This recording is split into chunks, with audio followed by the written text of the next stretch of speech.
Olá meninos, boa noite. Deixa eu achar uma coisa aqui que tem uma iluminação melhor.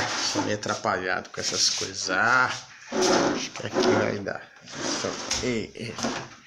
Aqui aparece melhor. Bom, gente, então vou aqui para o nosso segundo vídeo. Minha cara é feia demais, não adianta. Qualquer posição que colocar fica uma porcaria. Ai, sei lá se assim tá bom. Bom, então... como a gente conversou na aula da semana passada, de sexta, a gente começou conversando então sobre as características fundamentais do sistema socialista, não é isso? Primeiro, eu disse a vocês que em termos políticos, necessariamente o socialismo tem que ser ditatorial, não existe socialismo com outras características. Exatamente porque no socialismo as propriedades, quando você passa do capitalismo para o socialismo, as propriedades vão passar para o controle do Estado. Então, só um governo autoritário consegue fazer essa conversão. Se eu vou tomar as propriedades da burguesia e vou passar para o controle estatal, só um governo autoritário é capaz de fazer isso. Senão a burguesia teria que partir do pressuposto que a burguesia entregaria essas propriedades de bom grado. Então, do ponto de vista político, uma ditadura. A economia socialista ela é estatal, governamental, predomínio da propriedade estatal dos meios de produção.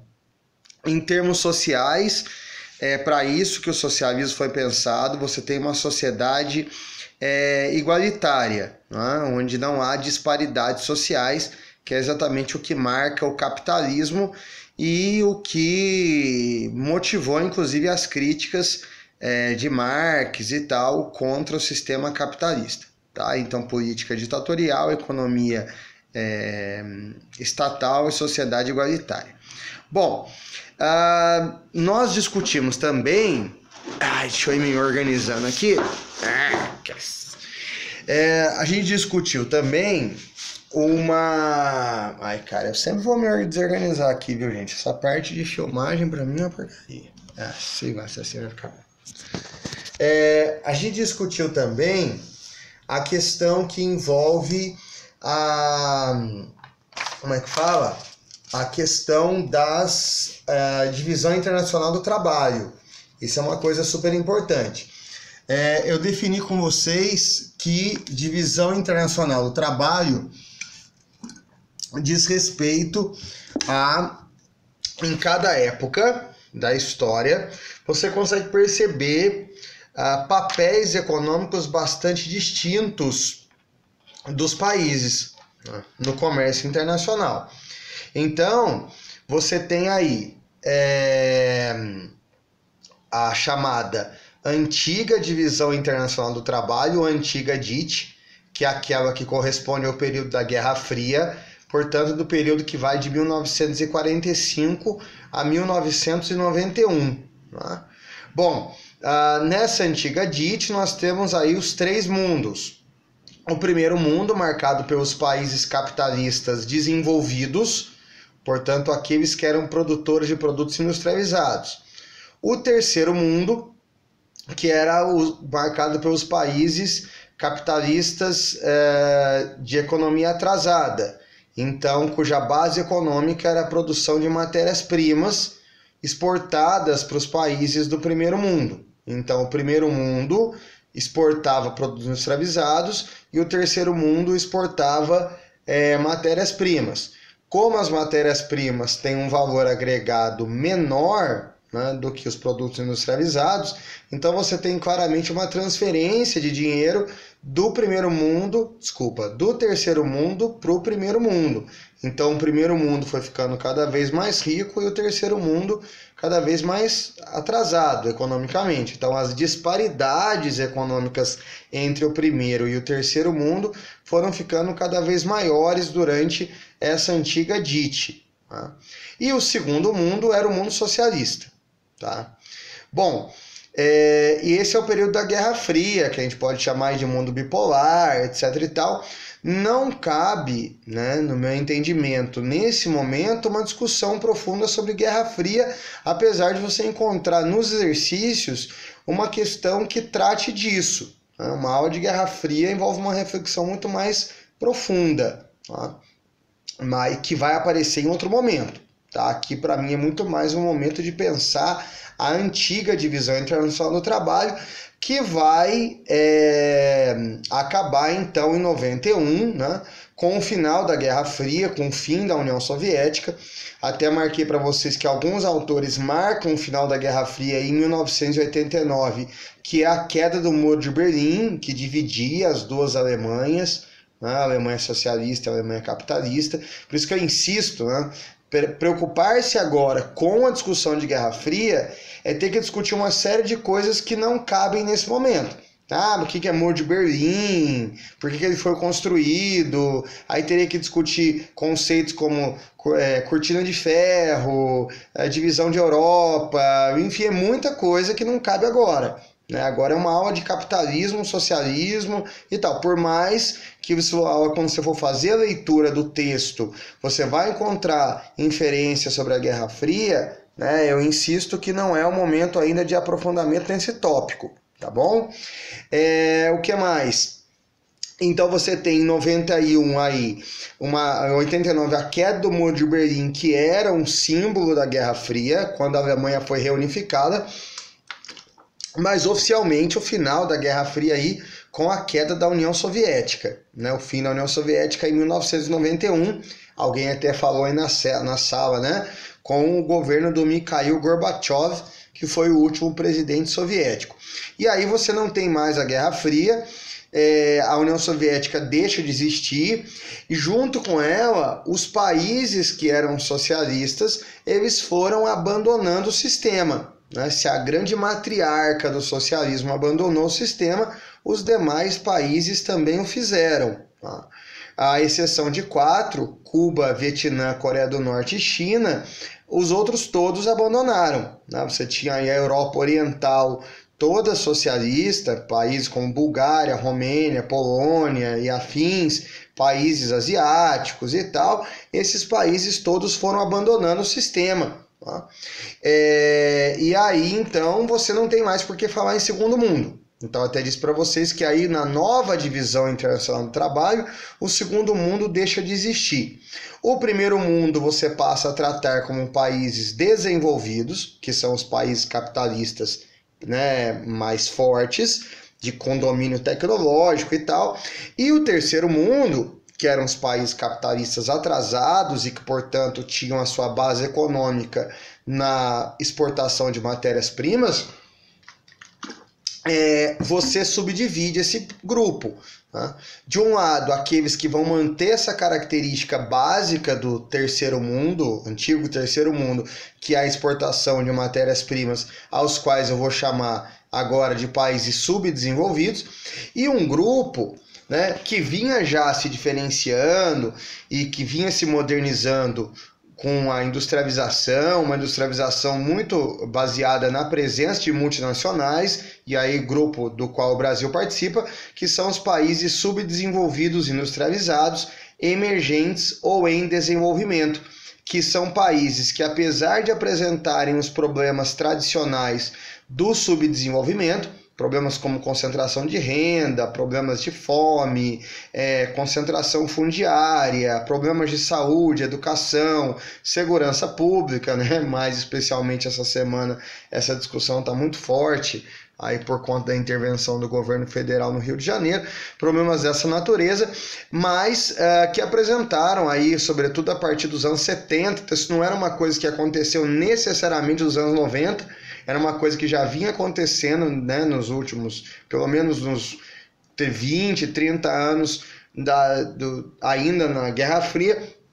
Esses países passavam por uma forte industrialização. Né? Para quem conhece um pouco da história do Brasil, aí, se você pegar os governos, né, já lá no Getúlio Vargas, mas, né, Juscelino Kubitschek, a própria ditadura militar, isso faz com que o Brasil, né, por exemplo, não possa mais ser tratado como um país meramente exportador de matérias-primas.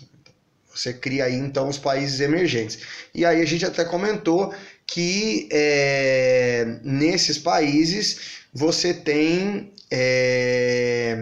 eles não deixam de ser exportadores de matérias-primas. Você veja o próprio caso do Brasil, que é ainda um grande produtor, exportador de matérias-primas, mas que tem na indústria uma atividade econômica bastante importante, não é? Na exportação, inclusive. Bom, o que mais? É importante, aparecem aí, né, alguns conceitos. Por exemplo, você pode trabalhar com o conceito de países centrais e periféricos, eventualmente. Quando você usa o conceito de países centrais e periféricos, esse conceito ele é mais usado quando você fala da questão do domínio tecnológico. Então, por exemplo, você usa o país central, né, fazendo alusão aos países desenvolvidos, né, ou antigo primeiro mundo, que são aqueles países com domínio tecnológico, e os países periféricos, que são aqueles que dependem da tecnologia produzida pelos países centrais, né?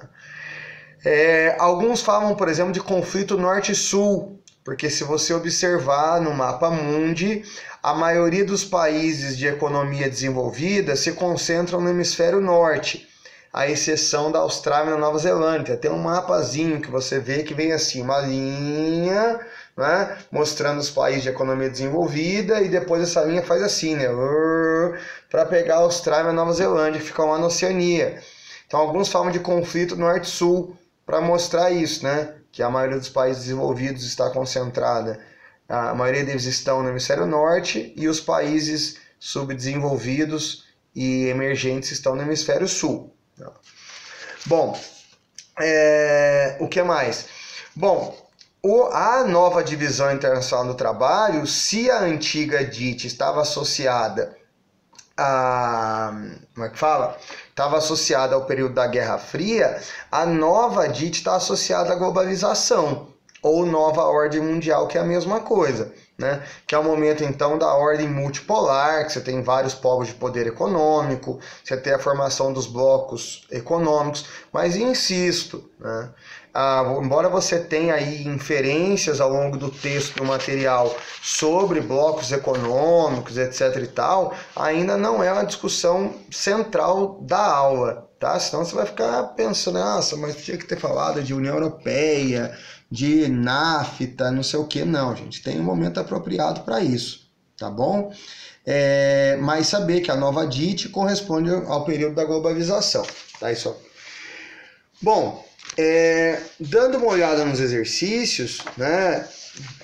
Fazer aqui, mostrar para vocês um pouco, se eu consigo uma iluminação melhor. Eu só estou atrapalhado, viu, gente? Assim é o jeito mesmo. Então, por exemplo, a gente tem um primeiro exercício aí, que é um exercício do Enem, né? Se vocês olharem, que ele traz um exercício do Enem atualizado, né? Do exercício do Enem 2016, tá? E ele fala aí sobre uma questão ambiental, né? Traz um mundo aí no formato de um cubo de gelo, e ele fala lá, ó, o processo ambiental ao qual a charge faz referência, o gelo derretendo, dararara. Bom, e aí a resposta dessa questão é claramente lá, ó. Aí fala, né? O processo ambiental ao qual a charge faz referência tende a se agravar em função do quê? Né? Essa questão aí do aquecimento global, né? Que é aí, ó, ao dissenso político, ou seja, dissenso quer dizer discordância política entre os países componentes de acordos climáticos internacionais. Ou seja, não há um acordo entre os países sobre que rumo seguir no que tange a questão do clima, né? Você vê, por exemplo, um Trump querendo chutar todo e qualquer acordo, né, sobre as questões climáticas, tá? Mas aí, né, é uma questão que faz referência a conferências do clima, como o protocolo de Kyoto, etc. Mas coisas que a gente discute em outra aula mais específica. A questão número 2, a gente conversou nelas na aula, ele fala de países que vão ser as grandes potências e tal, claramente aí uma inferência ao grupo dos BRICS, que é o que está marcado na letra B, de bola, né? Lembrando que a sigla BRICS foi uma sigla criada por um banco de investimentos dos Estados Unidos para indicar aos seus investidores quais eram os 5 países emergentes, ou em desenvolvimento, ou subdesenvolvidos industrializados, mais fortes. Né? Brasil, B, R, Rússia, e Índia, C, China e Sul, África do Sul. Tá? Deixar claro que eles não são um bloco econômico, porque se isso fosse, eles formariam uma área de livre comércio, etc. Eu até brinquei, imagina você ser uma área de livre comércio junto com China. Né? Eles têm hoje alguns acordos bilaterais ou multilaterais, né? de cooperação, até porque eles ocupam um papel econômico, digamos que semelhante na economia mundial, mas eles não são exatamente um bloco. Tá? E tem lá um banco dos BRICS, que é um banco de cooperação, mas assim, eles não são um bloco econômico, como por exemplo Mercosul, NAFTA, União Europeia, APEC, ASEAN, SADC, que é um bloco econômico dos países da África Meridional, tá bom? Aí ele tinha nas outras alternativas aí tigres asiáticos, né, que é um assunto também que se discute depois, que na verdade também não é um bloco econômico, é uma expressão que se usa para fazer referência a um grupo de países asiáticos que apresentou forte crescimento econômico a partir dos anos 70, né? Então os tigres são a Malásia, né? Os tigres antigos, né?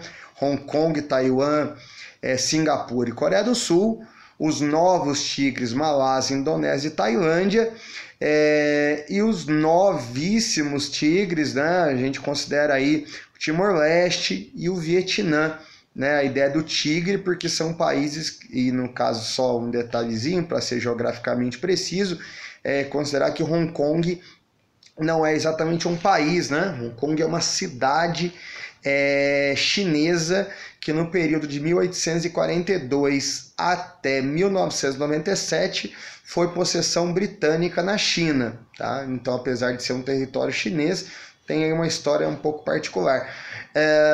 Por isso muitos autores quase que se referem a ela como se ela fosse um país, tá bom?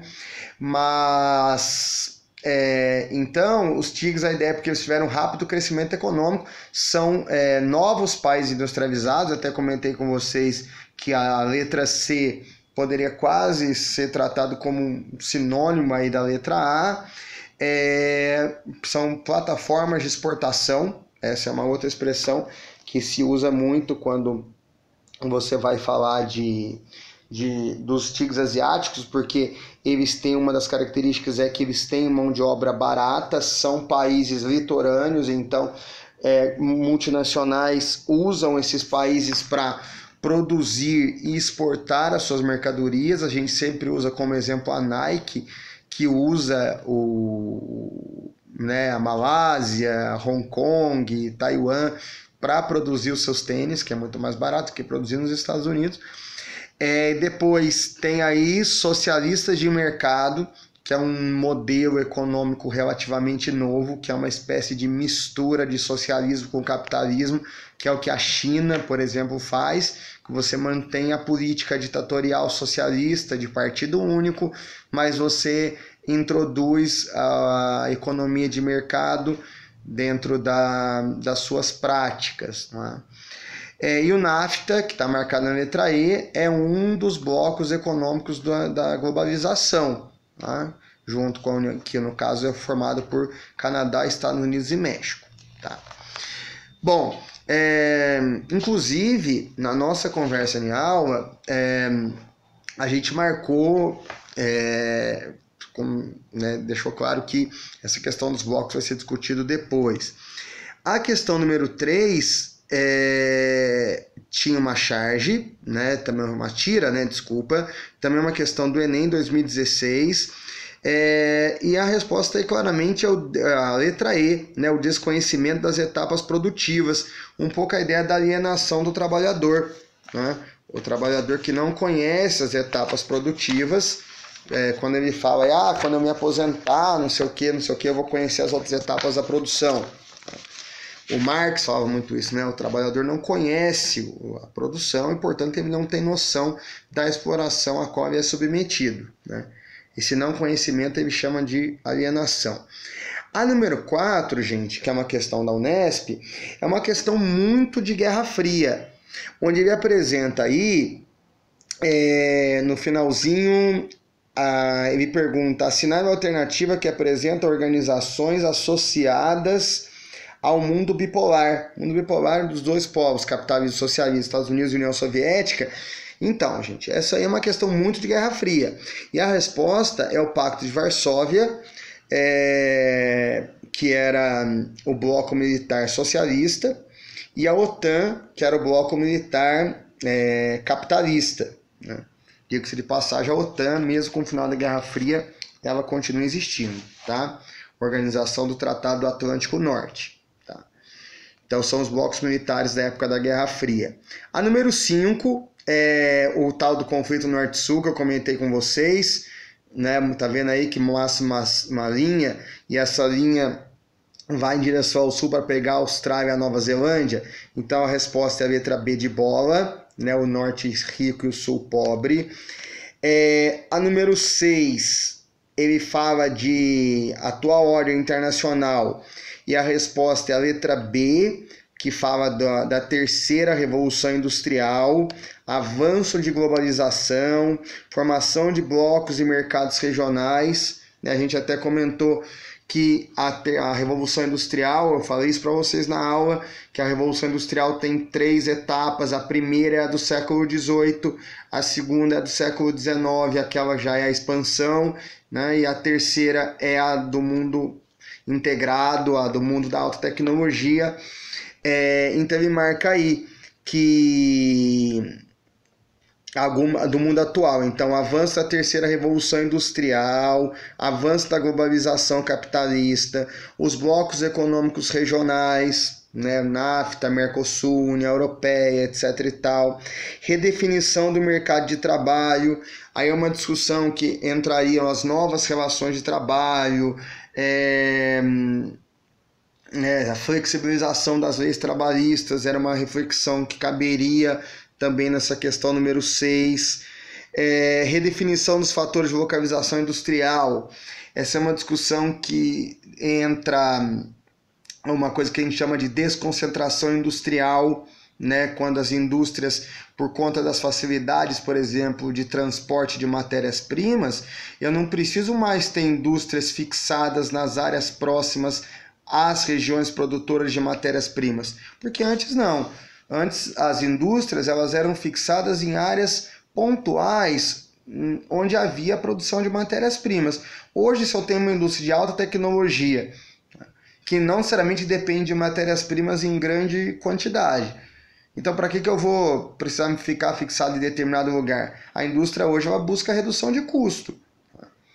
E então ela vai se colocar em lugares que sejam adequados, no que tange a redução de custos. Aí tem busca, por exemplo, até a gente citou, por que a Nissan se instalou aí na região de vocês, né? Por que a Jeep se instalou aí? Porque achou a região de vocês bonitinha? Claro que não, porque conseguiu aí uma série de condições de custo interessantes, a presença da Via Dutra, que facilita o fluxo, né? A presença de mercados consumidores próximos também, é claro, mas isso aí vai entrar numa discussão sobre desconcentração industrial, tá? Que a gente trabalha também com mais cuidado numa aula específica sobre esse assunto, tá? Bom, mas de qualquer modo a resposta é a letra B, de bola, tá? Se alguma outra alternativa vocês não entenderem por que não é, você pode colocar lá na descrição do vídeo. A questão número 7, de novo, fala de BRICS, né, que é o que está na letra A.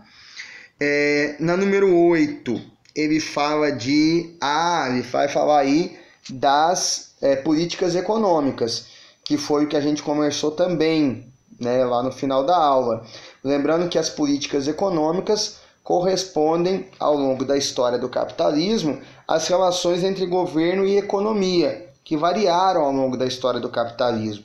Eu pontuei para vocês o mercantilismo, que foi a política econômica predominante na época das grandes navegações, portanto nos séculos XV, XVI e XVII, depois que era o momento em que o Estado era fortemente presente na economia, tá? Fortemente presente na economia não quer dizer que ele era proprietário dos meios de produção, não, tá? Fortemente presente na economia quer dizer que ele ditava muitas regras, né? O grande exemplo, o Pacto Colonial, em que o Estado em que ele determinava, por exemplo, ó, você como colônia só pode comercializar com tais comerciantes da metrópole. Então isso é um exemplo de intervenção do Estado na economia. O Estado ele era muito presente. Depois você passa nos séculos XVIII e XIX, princípio do XX, para o liberalismo econômico, que é o momento das revoluções industriais, da primeira e da segunda, em que o industrial ele não quer mais esse Estado interventor. Ele quer liberdade de produção, né? livre comércio. Então, imagina se o industrial quer o Estado determinando com quem você comercializa ou não comercializa, Estado determinando preço, né? Então é a época do liberalismo econômico, né? Marcado então pela não intervenção do Estado na economia. Até que viemos com a crise de 29, né? Que aconteceu por conta exatamente, eu não vou nem dizer culpa, né? Mas aí esse excesso essa liberdade econômica e essa não intervenção do Estado fez com que a economia estadunidense produzisse mais do que o mercado consumidor pudesse absorver no pós-Primeira Guerra Mundial, tá? E aqui eu queria que vocês tomassem cuidado. Quando eu me refiro ao período depois da Primeira Guerra Mundial, ou eu falo pós-Primeira Guerra, ou eu falo período entre guerras. Porque se eu escrever pós-guerra, significa pós-Segunda Guerra. Tá? Então aqui eu estou falando pós-Primeira Guerra, que aí eu lembro que eu disse a vocês que a economia estadunidense estava super acelerada para atender os mercados europeus durante a guerra. A Europa se reconstruiu depois da Primeira Guerra, só que a economia norte-americana continuou acelerada. A economia norte-americana continua acelerada. E por que os industriais não frearam a sua produção? Porque cada um produziu o que queria. E o resultado, superprodução. E aí você tem o efeito cascata, né? Excesso de produção, queda dos preços, queda dos lucros, e aí há uma crise generalizada. E essa crise faz com que, então, o Estado precise, de novo, sair lá da coxia, né? Eu não entendo muito essa parte de artes cênicas, mas eu acho que aquela parte que fica atrás do palco lá, atrás, é a coxia, se eu não estou enganado. Então o Estado sai lá da coxia, sei lá, dos bastidores, e volte ao protagonismo. Então, digamos que, a gente usando uma metáfora, no mercantilismo o Estado é protagonista na economia, ele é interventor. No liberalismo ele é coadjuvante, né, ele fica lá nos bastidores. Aí lá, a partir da crise de 29, nós vamos ter aí a social-democracia, chamado também de keynesianismo, porque um dos teóricos desse novo modelo é o John Maynard Keynes, então aparece com o nome de keynesianismo também, onde o Estado aparece, ou welfare state, que é o estado do bem-estar social, onde o Estado então passa a assumir práticas diretas na economia para superar o estado de crise. Medidas como geração de emprego e renda, como grandes obras públicas, empréstimos em empresas que estavam quebradas, assistencialismo social. Eu até desenho para vocês que esse tipo de política, como Bolsa Família, hoje tão comum no Brasil, é um exemplo de prática dessa social-democracia, desse keynesianismo. Então, o governo chegou a tabelar preços para evitar a superinflação de alguns produtos. Então essa é a social-democracia, ou welfare state, ou keynesianismo, como quiserem. E assim foi até mais ou menos o final dos anos 70. Só que esse tipo de Estado interventor, social-democrata, assistencialista, né, que dá bolsas, ajudas e afins, né, grandes obras públicas que geram emprego e tal, isso é muito caro. Esse Estado ele é muito caro, ele é muito dispendioso. Resultado, o que nós temos? No final dos anos 70, nós temos uma série de problemas internacionais, afinal, os anos 70 são muito complicados. Você tem aí os chamados choques do petróleo. Primeiro choque do petróleo de 73, que vai ficar mais claro para vocês aí na aula que vocês vão ter com o Cananeia, sobre o Oriente Médio, né? Em 73 a gente tem um problema no Oriente Médio, que é a Guerra do Yom Kippur, que é um problema árabe-israelense, que faz com que haja uma redução da oferta mundial do petróleo. Isso vai gerar inflação, porque com falta de petróleo, o preço de tudo que você pensa está vinculado ao preço do petróleo. Essa caneta que você está aí, esse lápis que você está usando, esse caderno que você está usando, em algum momento isso para ser produzido ou transportado usou petróleo. Então se tem um aumento do preço do petróleo, há uma inflação e tudo aumenta. Tá? Então isso tem a ver também com os gastos governamentais. E depois, para piorar a situação, em 79, portanto, 6 anos depois, você tem um problema lá no Iraque, né, entre o Irã e o Iraque, que acabou gerando a guerra Irã-Iraque dos anos 80, que de novo é o segundo choque do petróleo, 2 grandes produtores de petróleo em guerra. Então esse contexto adverso do final dos anos 70, da segunda metade dos anos 70, faz com que então esse welfare state seja abandonado, né? E aí você passe ao neoliberalismo, que é na verdade a retomada das práticas básicas do liberalismo, né, com algumas características particulares, como por exemplo, como aconteceu, né, mais recentemente no Brasil, mais recentemente assim, nos Estados Unidos, na Europa, que os países que adotaram isso foi mais dos anos 80, no Brasil isso foi adotado mais fortemente nos anos 90, né, com o Fernando Henrique é o grande marco do neoliberalismo no Brasil, que são as privatizações, né, que é exatamente essa retirada do Estado como agente econômico. O Estado deixa de ser um agente propriamente dito e passa a ser mais fiscalizador, né?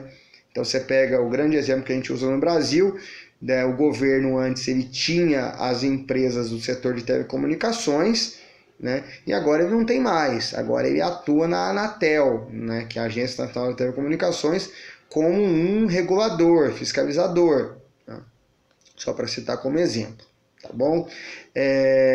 Antes as estradas eram todas governamentais, agora você tem várias estradas privatizadas, mas você tem uma agência reguladora que é a ANTT, né? Agência Nacional de Transportes Terrestres e outros órgãos mais. Essa cadeira que eu tô aqui tá meio comprometedora, tá? Então, enfim, DENIT e outros órgãos que fiscalizam aquelas estradas que são privatizadas, e assim sucessivamente. Portos, aeroportos que eram estatais passam para o controle privado. Bom, de qualquer modo, a resposta aí fica com a letra C de casa, né? Atualmente você tem o quê? O neoliberalismo que cai a globalização, tá? Bom, a número 9 vai falar um texto que fala sobre o que acontece no final do século XX, que é uma coisa ligada à globalização, porque como você tem um grande fluxo de mercadorias, né, entre os países, o meio técnico, científico e informacional, né, que faz com que você tenha acesso a informações do mundo todo, você consiga consumir produtos do mundo todo com uma certa facilidade, de algum modo você acaba tendo alguns padrões de consumo, comportamento, gostos, hábitos e afins que são padrões. Então, de algum modo, há como reflexo desse mundo globalizado o que está marcando na letra A, que é a padronização da vida cotidiana. Essa é uma das consequências do mundo globalizado, né?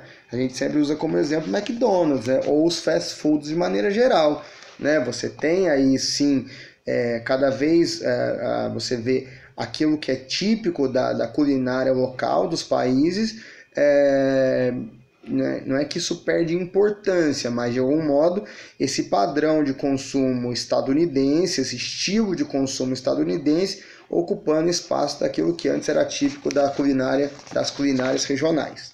Tá? Nós temos uma questão 10 da FGV, que fala sobre o papel da internet, das redes sociais, né, que está na letra E de escola. Nós temos uma questão número 11, que também fala de novo de tecnologia, etc. e tal, que é a que está na letra A, fala do progresso e tal, que é o que está na letra A de amor. E a número 12, mais umas gostaram do Enem 2016, hein? Só nesse bloco aí tem 3 questões do Enem 2016, que a resposta é a letra C, fala de mercado e tal, são as características do capitalismo. Bom, gente, tem mais. A questão número 12, aqui atrás, tem dados estatísticos, e a partir desses dados, me pergunta qual característica socioeconômica você consegue observar, que é uma característica do capitalismo, que é a concentração de renda, que está na letra C de casa.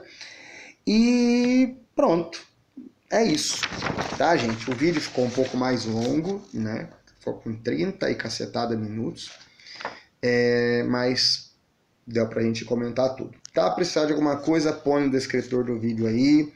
Boa semana para vocês, bons estudos, tá bom? E bye bye, fiquem bem.